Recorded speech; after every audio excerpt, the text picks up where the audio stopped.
Bonjour, bonjour famille du pain quotidien, soyez richement bénis encore ce matin. C'est avec beaucoup de joie et de bonheur que nous nous retrouvons encore ce matin pour partager la parole de Dieu.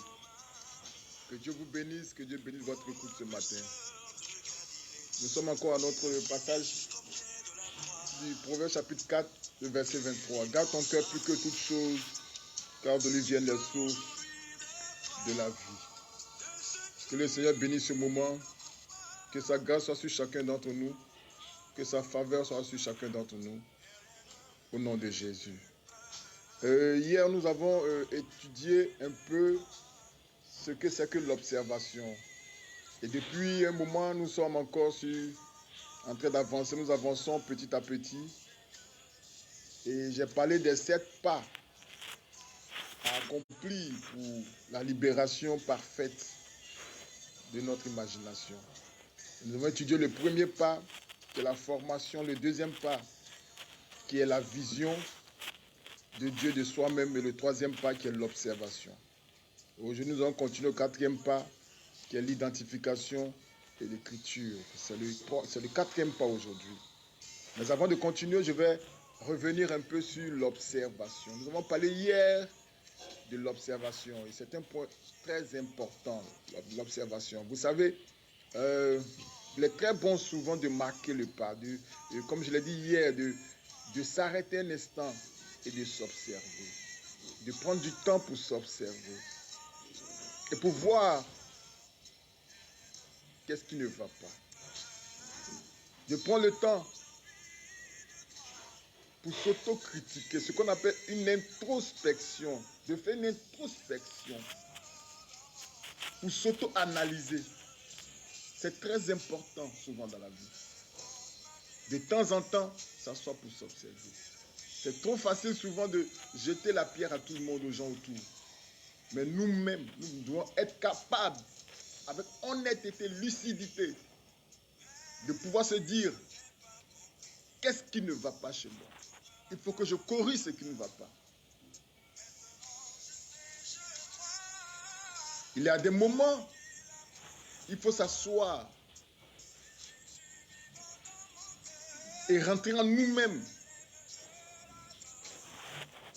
Être introverti, comme on le dit en psychologie. Être introverti. Rentrer en nous, dans la maison intérieure. Se regarder. Poser la question. Pourquoi ceci? Pourquoi cela? Chercher à faire la correction. Demander l'aide de Dieu. Demander l'aide du Seigneur pour qu'il nous aide à nous améliorer. Parce que c'est ce qui nous fera avancer spirituellement, matériellement, économiquement, dans tous les domaines. C'est ce qui nous fera avancer. Il est bon de développer une relation intime avec notre Dieu. Il est bon de développer une relation profonde avec Dieu. Et c'est à travers l'observation qu'on y arrive. Et qu'on se développe, qu'on grandit spirituellement. C'est une étape essentielle dans l'évolution spirituelle. Essentielle. Et qui développera en nous l'esprit de compréhension, d'intuition, de révélation. Ça nous permettra non seulement de nous connaître, mais de connaître les choses autour de nous. Et j'ai compris, vous savez, ce qui m'a caractérisé personnellement et qui a fait de moi ce que je suis aujourd'hui, c'est cette pensée du sage qui a dit « Connais-toi toi-même ». Connais-toi toi-même. C'est une base de spiritualité très importante que chaque être humain apprenne à se connaître d'abord, profondément. Et vous savez, généralement, les gens ne se connaissent pas. Les gens préfèrent étudier tout ce qui est autour d'eux. Préfèrent étudier les plantes, la mer, les montagnes, les animaux. Mais eux-mêmes, ils ne savent pas qui ils sont. Ils ne savent pas qui ils sont profondément. Ils ont juste une idée vague d'eux-mêmes. Ou bien une idée scientifique. Comme ce qu'on enseigne dans la médecine, dans la chimie. Mais spirituellement, qui ils sont, ils ne savent pas qui ils sont. Ils ne se connaissent pas.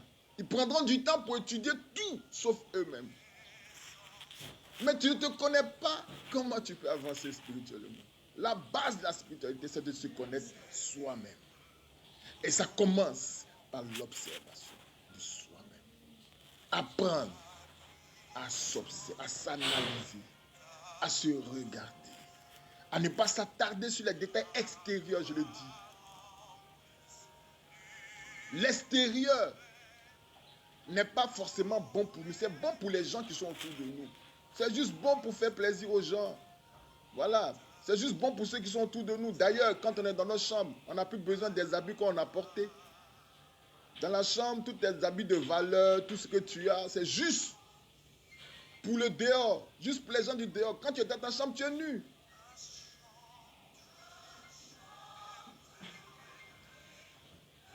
Donc notre valeur intrinsèque n'est pas ce qui est à l'extérieur, mais c'est ce qui est à l'intérieur qui est notre valeur.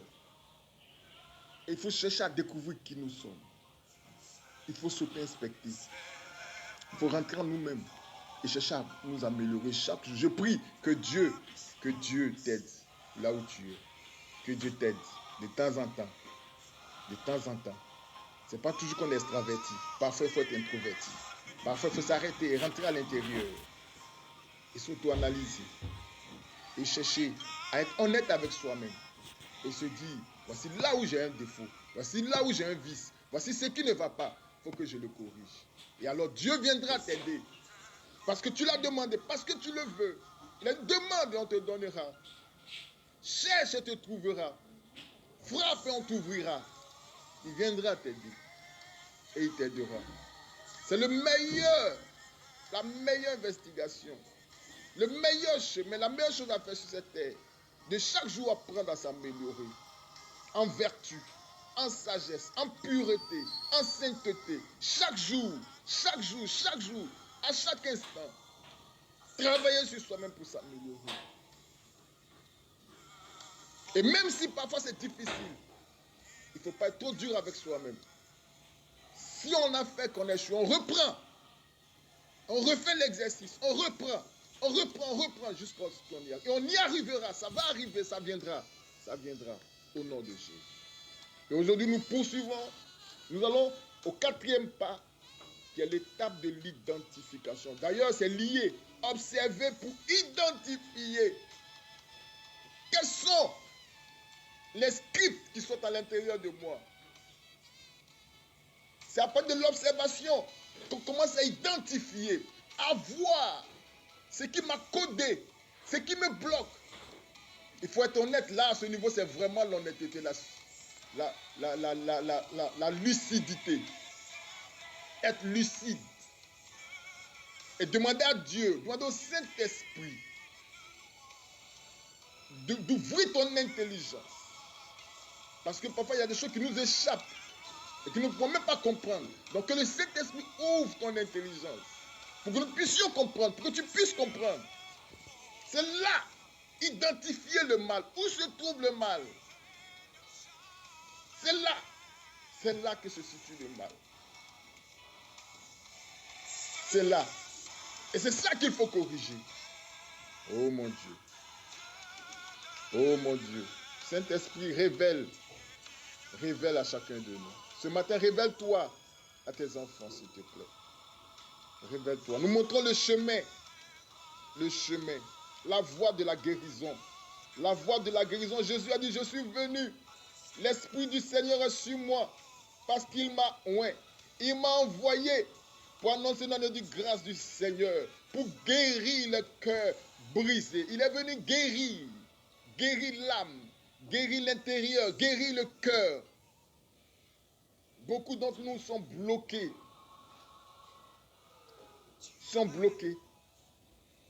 Ont été enfoncés par des expériences depuis l'enfance négatives qui les ont marqués.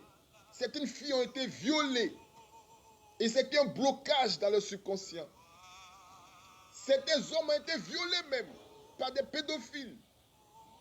Certains ont subi des injustices graves et ça crée des blocages mentaux.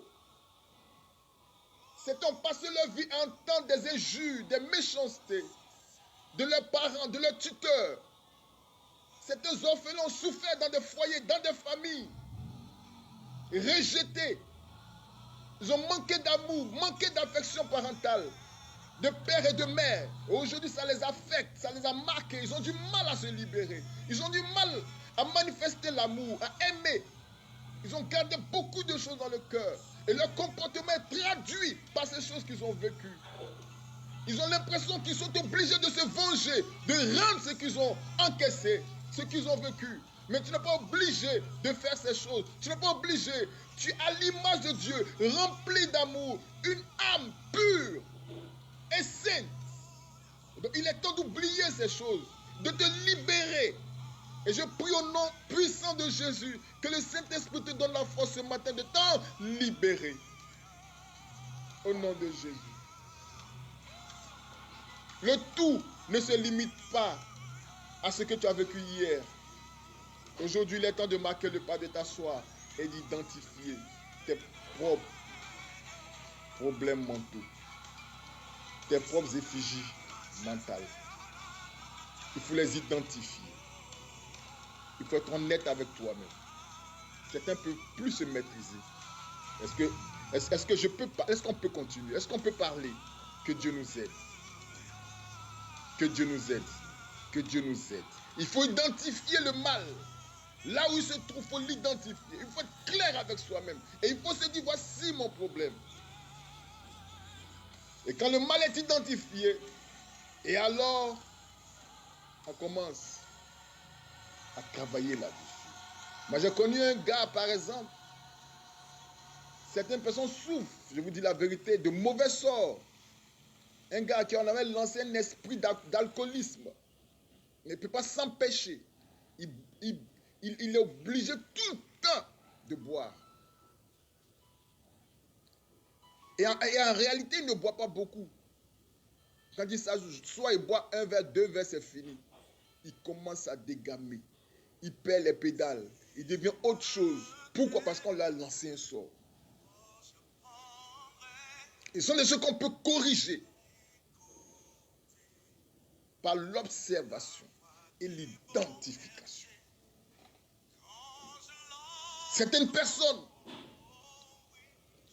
ne peuvent pas s'empêcher de voler, de dérober ce qui ne leur appartient pas, d'escroquer, de faire du mal. Et c'est le moment de s'observer, de se regarder face à face et de se dire, je dois corriger ça.